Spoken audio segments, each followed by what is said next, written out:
so I apologise if the lighting isn't all that good. I am doing this at night time because my son's finally gone to bed. Now here is the original bracket. I did take it off. Like I said, I was going to fabricate a new one, but I kind of figured that we should be able to wrap a tyre around here and hopefully around the sides as well. So let's put the bolts back in and then we can assess how we're going to run the wiring. Alright, so now we mounted the battery box. We can grab the new battery, just slide it in through here. So that's how it's going to sit. I should have a spare strap that we can use just to run over the top here. And as you can see down here, that's the original wiring. Now it was just held on by nothing pretty much. So we got some new terminals here, so we just pull these little caps off and just apply a ring terminal to the end of it. So we'll probably run this one here probably to the end, so long as we can get enough length out of it. So now what we need to do is grab this wire and we are going to replace it. I have a new wire that we're going to be using for our starter switch. So it is a little bit longer than the original one, but that's no drama. We can cut it to measure, but also want to make sure that when we go to fit it, that we test fit everything first before we then start cutting things to length. Otherwise, if we make it too long or too short, we're going to have a problem. So test fit this and then we can cut it to length if we need to. Now, if you're wondering what the shirt is I'm wearing, it is Pink Up Penrith. Every year they do something in Penrith, which is Western Sydney, where everyone wears pink and we donate money to the McGrath Foundation. It's Glenn McGrath's wife. Sadly, several years ago, she passed away from cancer, so he started a foundation in her name. So that's what we do. Although it was November in 2021, we still wear the shirt, obviously, just to support the cause. Okay, so I think we might actually be better off flipping it around. So the positive terminal will actually be on this side rather than this side. Then that way we can just run the earth just directly from here straight to the edge, I reckon. So let's just flip that around, and that is pretty much the perfect route that we need. So I'll make up this terminal now, a ring terminal on each one. I believe that the new battery came with screws, which I think are in these little bags just here, so you can fabricate whatever terminals you need on there. We'll just directly bolt it, I think, to the top of the battery. Alright, so we've got the new power cable made up, got the terminals on the end, everything is Mickey Mouse. So we're just going to feed it back up through the chassis, making sure that we keep it clear of any moving parts, such as the rear swing arm and especially the shock absorbers as well. We'll put the little cap back on, we'll just swap these over. Whenever these battery terminals aren't in use, and you do have these little caps, I'll show you in a sec, so this little one here, they just go directly on the post. Always a good idea to keep those in if you're not using them. That way, if anything falls down in here and it touches something else, it's not going to short out and burn the bike or the car or the boat down that you got. All right, so the next thing is going to be bolting the terminal to the battery. So the bolt's going to go through here onto the terminal, and then we have 2 points of entry or exit, whichever way you're going to use.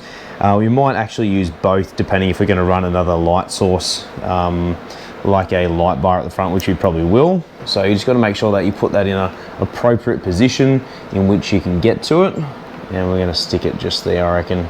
Now I do have some insulation tape here as well, so it's not going to touch anything. Even if it does, it's going to take a while for it to rub through. Terrific. All right, so now we just come back over to the other side and we mount it onto where it's going to go, onto the starter solenoid. All right, so now she's tight on there. We do need to make sure that we refit this cap. So we may have put a terminal on that is too big. And if that's the case, we can just cut it off and just put a smaller one on. Yeah, okay, so I'm not going to be able to get any adjustment out of this. So I'm just going to have to quickly change this terminal, which isn't a drama. Actually, change of plans. I actually just found another power cable that I had hanging around, so we're just going to swap it over. It is a little bit longer, which isn't a drama. It'll actually be a bit more beneficial for us to run this one because it's already the right size where the little boot is. Always make sure that this boot goes on power terminals, especially on the back of alternators and starter solenoids. Otherwise, if something falls down, this is a live wire, so that means it's got 12 volts all the time.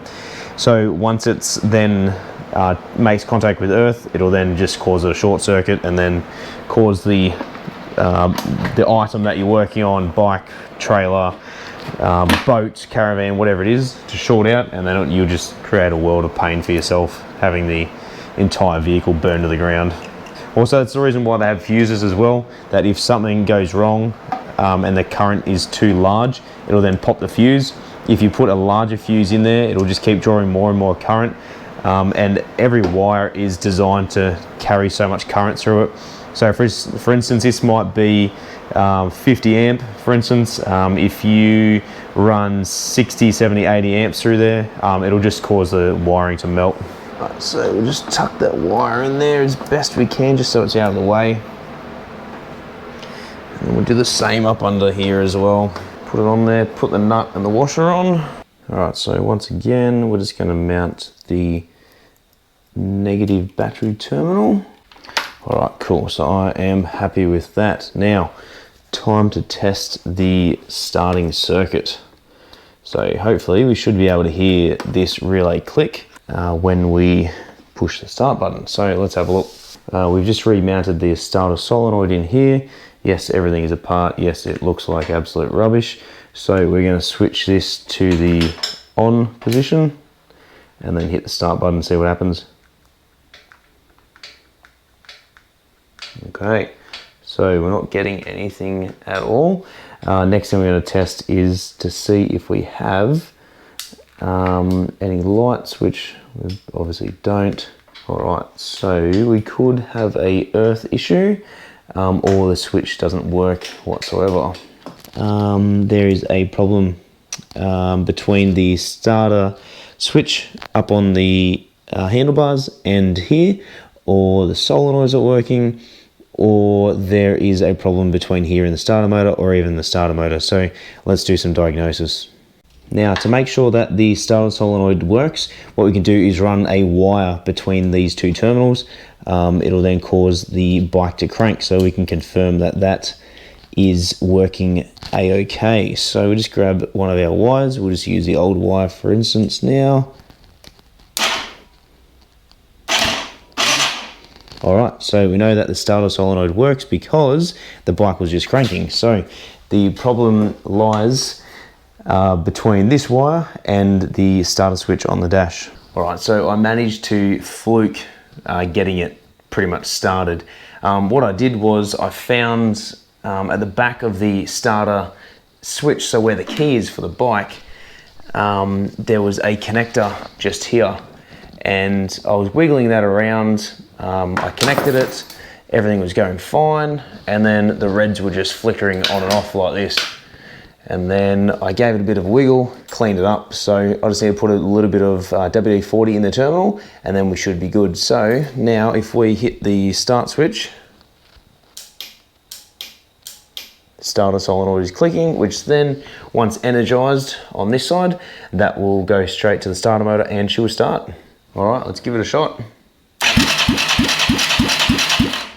So there we have it. We've pretty much got it cranking. I know it hasn't started just yet, but you'll see that on another episode. Until then, let's start putting the fenders back on. We can reassemble the bike, clean all the wiring up, and then we can get it started. All right, so moment of truth. I ended up putting the fuel tank back on and reconnected it. So it's pretty straightforward. There's only like the fuel line, I think, and a breather hose that I had to reconnect in order to get this started. So let's kick it in the gonads. Let's see what it does. I've already gone and changed the engine oil, the oil filter, and the diff oil is draining at the moment. So we should be right to start it. Once we started it and we're all good, there's no signs of leaks or anything, that's it. All right, so here's Tommy's tech tip before we get it started. Whenever you're doing any sort of operation on a vehicle, an engine, a gearbox, get it to a point where you can reassemble it, but not the entirety of the vehicle or whatever it is that you're assembling. The reason for this is if you put everything back together, and the last thing we do is put the fuel tank on, we find out that it doesn't start, we need to pull everything back apart again, you're kind of double handling everything. So my tech tip here is put it together to a point where you can start whatever it is that you're doing, where you can test it, make sure everything works, and then start the reassembly process. Otherwise, you're gonna reassemble it and find that something's wrong and have to pull everything back apart again. So let's start her up and see if she goes. All right, ignition on, got the green lights, hit the starter switch, flick it to start. Oh, try again. Alright, so I have primed it to make sure that the oil is moved throughout the entirety of the system, so let's try again. Alright. Sounds like we have a bit of an exhaust leak just over here. A little bit of smoke coming out, but that's quite normal. No oil leaks. Everything looks good. And most importantly, it's not chuffing heaps of smoke.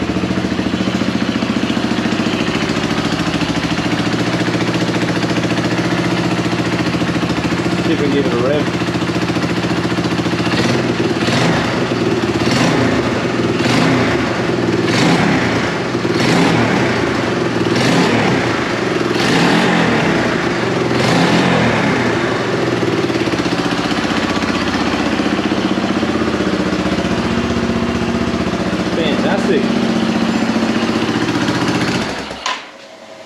Alright, so that's it. We have it started. It doesn't appear to be leaking any oil. We'll just have a quick look. There is a little bit of smoke coming off from the engine, but that's quite normal. That'll just be from all the WD-40 and rust penetrant, all that sort of stuff I put in the exhaust to get everything apart. So that's the end of this episode. Next episode, we're going to continue the reassembly process. We have some new headlights to go on, which will be down there on those. And we also have a couple of LED lights we're going to fit. So we're going to fit a spotlight to the back rack just here. And also we're going to probably mount a 11-inch light bar just across the front. That way when my parents are out on the farm, they've got something to look at, or sorry, something to use to be able to look at when they're down there maintaining the fences or whatever it is at night. But yeah, thanks heaps for watching. We have it started. There's no leaks. We're looking good. A couple of extra things we need to do before we get it properly down on the ground. Take it for a test drive, but other than that, as always guys, stay COVID safe and we'll see you next time on another episode of Tomo's Tune-Ups.